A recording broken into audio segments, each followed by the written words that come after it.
Do you ever find yourself moving house and realize, well, you seemingly own way too many things, just loads and loads of boxes, more boxes than one could ever really know what to do with, and that you begin to question that, well, is this all needed? Do I need this in this mortal realm? What happens when I die to all of my various precariously balanced boxes? You're going to die. Hooray! And you know what they say, you can't take it with you. Well, except for in ancient Egypt, where apparently you can. In Valley of the Kings, you are a powerful and mighty pharaoh who is trying to kit out their impending doom, and therefore their impending tomb, with the greatest pieces of artwork, statues, and various human workers that money can possibly buy. Last person to have been buried alive goes first.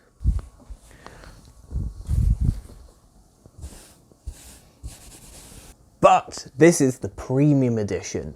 Originally, Valley of the Kings came in 3 different flavours: Basic, Afterlife, and Last Rites, which all came in these relatively small, dinky individual boxes, and they're all sort of like standalone expansions, like Star Realms. But publisher AEG decided that what they really needed to do was combine all of these into one giant premium box. But what's so premium about this? Well, for starters, every single card is kind of unique in that it is tarot card sized, which is always quite nice because you get to look at the art a little bit more. And also the box contains several hundred card sleeves, which means from the moment you open this box, you get to put your friends to work and turn them into laborers like the powerful pharaoh you really are.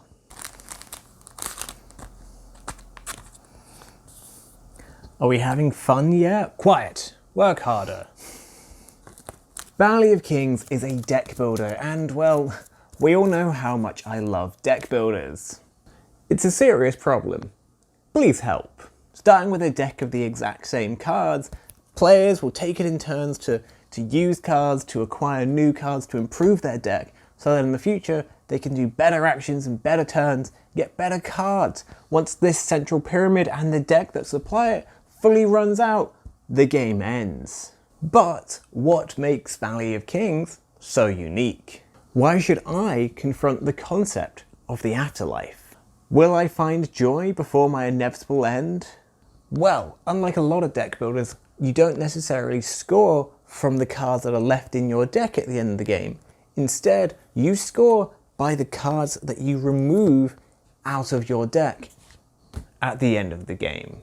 You're a pharaoh, you're going to die, which means you need to deck out your tomb with the latest and greatest arts and labourers. So, on your turn, once per turn on your turn, you can entomb a card where you remove it from your hand and slide it underneath this little tomb token here, which removes it from your deck and hopefully scores you points at the end. And it's what you can manage to stuff underneath your tomb token before the game and you expires is what can possibly lead to you winning the game. If you play a lot of deck builders, you might be enticed by the concept of a free trashing action every single go. Traditionally in a deck builder, you want to trim your deck down as much as possible, getting rid of all the starter junk, just fully getting rid of them so that way you have constant access to your better cards.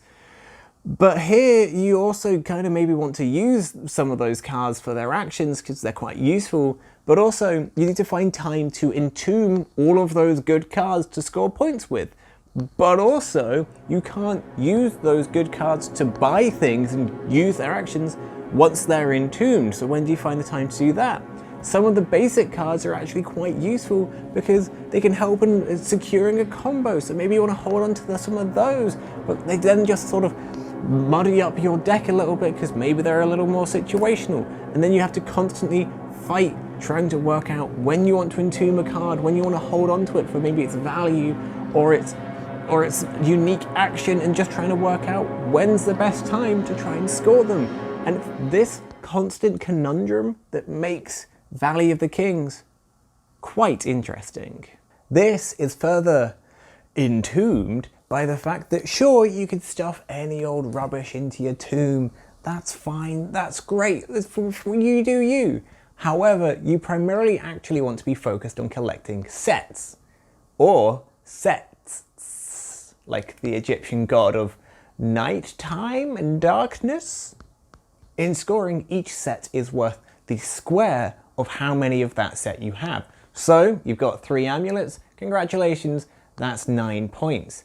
However, there are some sets that have 7 cards in them, so you get 7 statues, and oh boy, you've got a lot of statues, but also a heckin' lot of points. With games consisting of sets that range from sets of 3 to 7, you have to really try and work out what battles are worth actually fighting for, because also there is only 2 of each set card. So there's only 2 goddess nuts, for example, meaning that you may not actually realistically get all 7 tomb arts because, well, people might pick them up before you do. But that is where the wonderful world of the actions on each card comes into play. Sure, you're not actually really going for the weapons because it just seems almost impossible. 6 cards in a set, that seems quite difficult to get them all together.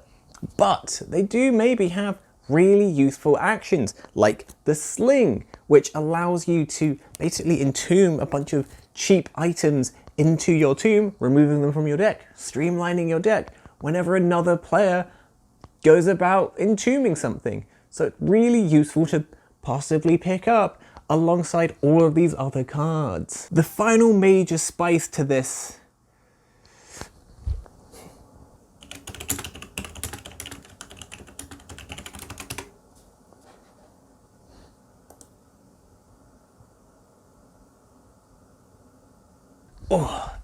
Toblerone is that you can only use a card once per turn. So you can only use a card for its action and nothing else. But also when you're buying cards, you have to dedicate the cards to that value, to that purchase. And there's no change, meaning you can very rapidly find yourself overspending quite significantly for a certain specific card, but then also finding yourself in these tricky moments where you're trying to work out whether you want to just use you've got a powerful card, your first powerful card, and its skill and ability is really useful, but it also has a lot of money on it. So do you just want to use that really useful skill that's possibly going to tighten up your deck, get you some lot of points, or invest in the future and buy more cards? Because obviously, if your tomb doesn't have very fancy bits and pieces in it, it's going to be boring, and no European adventurer and explorer or historian want to break into your tomb and steal everything and move it and display it in a museum thousands of miles away in Europe, which would suck. An incredible skill to have in this game is being able to tell when the final moments of your mortal life, and therefore the game, are finally drawing to an end. You don't want to be left with a bunch of really useful cards in your deck because you're just too busy using them to buy various other cards and pick them up from the pyramid, and then the game's over and you've died and all those cards are worthless. They're useless to you because you're dead now. When are you going to use them? You've died.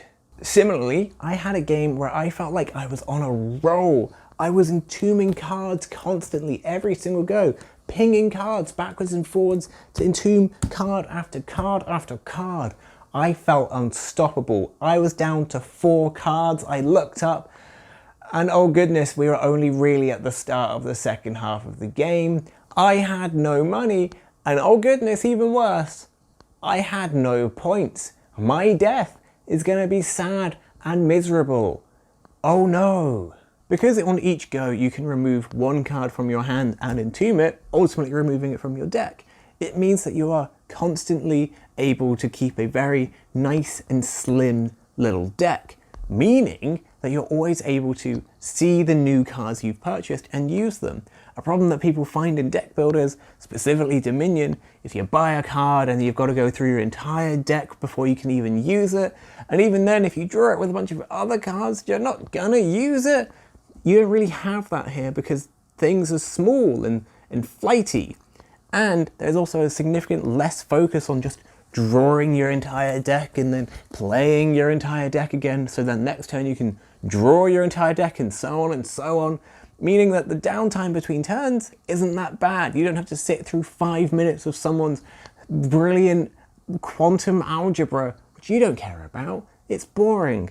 But again, seeing that the focus is realistically to remove all of the cards from your deck into your tomb, it means that whatever strategy you're using is constantly changing. You might rely on a certain strategy early on, but eventually you've got to remove those cards if you want to score with them. So you end up having to change frequently, which can mean that people who race off into the lead can sometimes find that because they're having to remove parts from their vehicle that they're speeding away on, they might somehow begin to stutter to a halt. So you might not necessarily be immediately out of the game if someone gets a quick start, which is great. Plus, it's always really great fun at the end of the game, because even though your tombs are meant to be public knowledge, no one really ever has actual time for dealing with that. Plus, you won't even know what's in your own tomb to some extent, meaning it's always great fun at the end when everyone actually unearths their own tomb and excavates to see just how well they've done and just see what lies inside their tomb.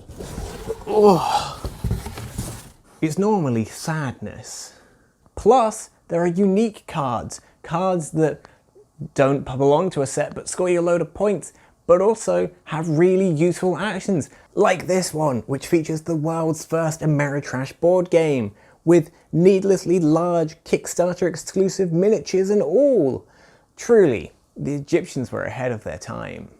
I may be talking about this game as if I love it and it's one of my favourite games of all time. It's a deck builder, what could I possibly not enjoy? Specifically, it's a deck builder filled with difficult choices and weird and wild concepts. And even when I was writing about it, writing this script for this video, I was sat there getting weirdly excited. And yet, much like the thieving of priceless ancient cultural artifacts and shipping them off to a museum far away, something doesn't quite feel right with this game. For starters, I genuinely don't think Valley of Kings works that well as a two-player game. Because of, there are two of each set card, it's quite likely that you'll just easily be able to get one of each card for each of you, and then you're just kind of seeing who can do the same thing the quickest and best and most efficiently with essentially the same set of cards, which doesn't really work for deck builders because the whole point is about making a unique deck. No, see, in 3 to 4 players, the chances of getting even even just one of every single card in a set is significantly less, let alone trying to entomb them all, meaning the challenge is more there. The unique battles and trying to work out what's good to go in on and what's not good to go in on, that is so perfectly realized when you've got more players, and the availability of cards is just slightly more less and harder to find. However, I don't think 5 to 6 players that the premium edition allows would be that useful either, purely just down to the fact that, well, there'd be too much downtime. Sure, I mentioned that there are attacks and interactive cards and all sorts of bits and pieces pinging across the board that might keep you engaged. But also, it's 5 to 6 players. That's a lot of players. That's a lot of goes that aren't yours. Not to mention the availability of cards limits it, and it also has this weird rotating first player rule that means that every other time that you're first player, it kind of skips your going away, meaning you have to sit through full two rotations of the table between goes, which can be nightmarish. I get why it's in the game. Some people hate it. I'm indifferent to it.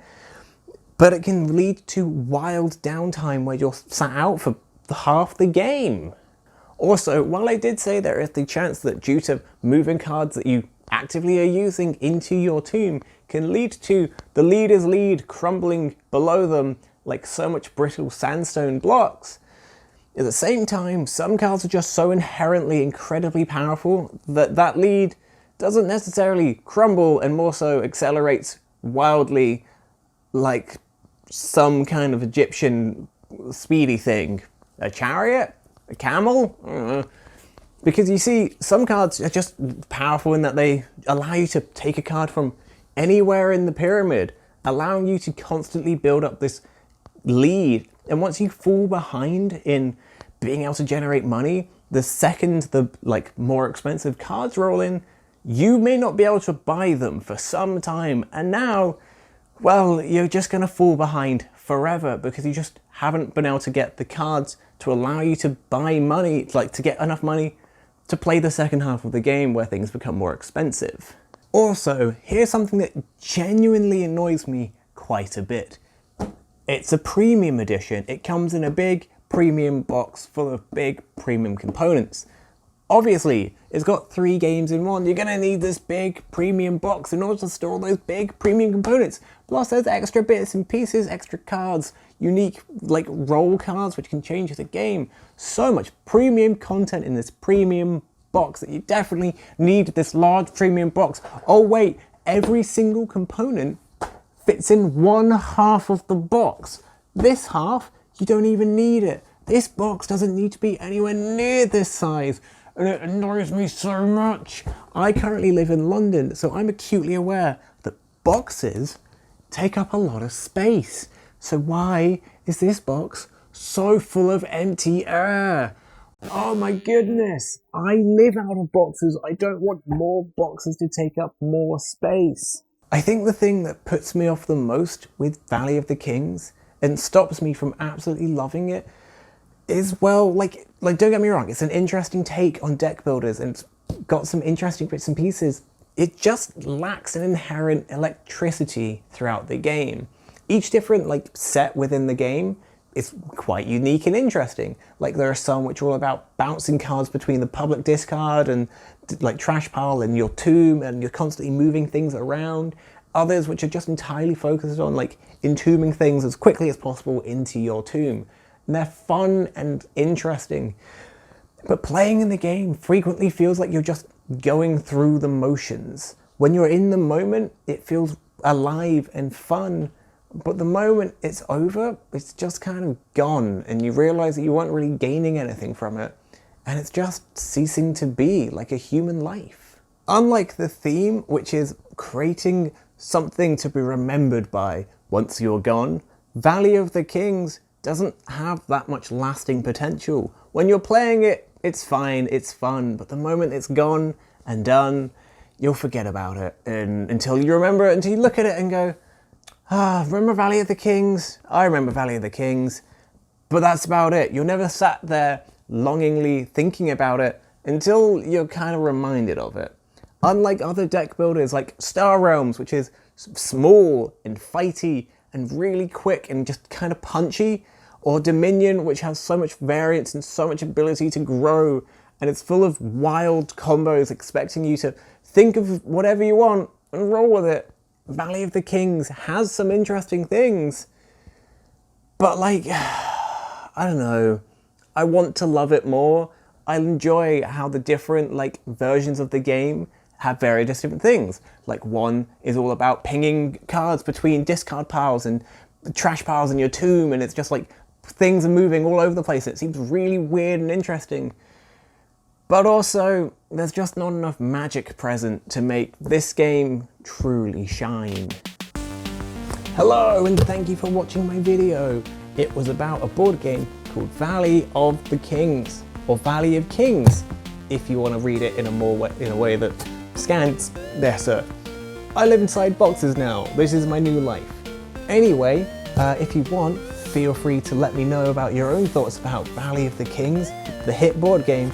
That's the deck builder. Why is being in a cardboard box so out of breath? I think it's because I've forgotten to breathe. Otherwise, feel free to leave a like, or maybe even subscribe. Who knows? That's a thing people do.